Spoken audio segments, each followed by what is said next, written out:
सहारनपुर में बड़ी वारदात। भाजपा नेता ने पत्नी और 3 बच्चों को मारी गोली, तीनों की मौत, पत्नी गंभीर। सहारनपुर जनपद के गंगोह में सांगाखेड़ा ने एक भाजपा नेता ने पत्नी और 3 बच्चों को गोली मार दी। हमले में चारों गंभीर रूप से घायल हो गए। उन्हें अस्पताल में भर्ती कराया गया, जहां बेटे शिवांश, देवांश और बेटी श्रद्धा ने उपचार के दौरान दम तोड़ दिया।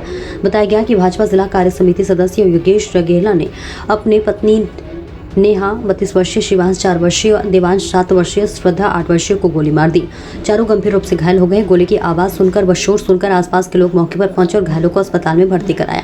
भाजपा नेता ने घर के भीतर इस वारदात को अंजाम दिया। बताया गया कि चारों के सिर में गोली मारी गई। हालांकि आरोपी भाजपा नेता को पुलिस ने मौके से ही गिरफ्तार कर लिया है। यह भी जानकारी मिली है कि भाजपा नेता कुछ दिनों से मानसिक रूप से स्वस्थ नहीं चल रहा था। उसके पास लाइसेंसी पिस्टल बताई गई है, जिससे उसकी पत्नी और बच्चों को गोली मारी गई है।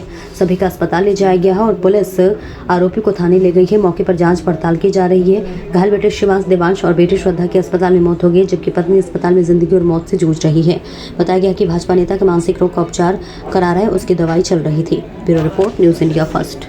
गंगोह के अंतर्गत एक व्यक्ति योगेश रोहिल्ला, इनके द्वारा फोन करके स्वयं सूचना दी गई कि इनके द्वारा अपनी पत्नी और 3 बच्चे, जिसमें कि 2 लड़के और एक बच्ची थी, उसको गोली मार दी गई। चारों लोगों को, मतलब पत्नी और 3 बच्चों को। और इसके बाद इसके द्वारा बताया गया कि ये यहाँ पे अपने गांव में है, घर में है।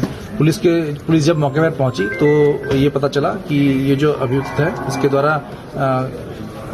द्वारा अपनी पत्नी और 3 बच्चों को गोली मार दी गई है। और जब इससे पूछा गया तो इसके द्वारा बताया गया कि अपनी पत्नी के चरित्र को लेकर ये परेशान था, इस वजह से इसने अपनी लाइसेंसी पिस्टल से इन चारों को गोली मार दी है, जिसमें से 2 जो लोग थे, पत्नी और एक बच्चा, उसको कुछ लोगों के द्वारा और पुलिस के द्वारा इलाज हेतु अस्पताल के लिए ले जाया गया है, जहां पर अभी वो पहुंचे नहीं है और वो अभी जीवित हैं। तो इसमें 2 लोगों की मौके पे ही मृत्यु हो गई थी और 2 लोग जो हैं उनको इलाज हेतु अस्पताल ले जाया गया है। अभियुक्त है वो पुलिस की हिरासत में है और जो उससे लाइसेंसी पिस्टल जिससे इसके द्वारा ये गोली चलाई गई थी, वो भी बरामद किया गया है और इससे विस्तृत पूछताछ की जा रही है और इसमें विधिक कार्रवाई की जाएगी।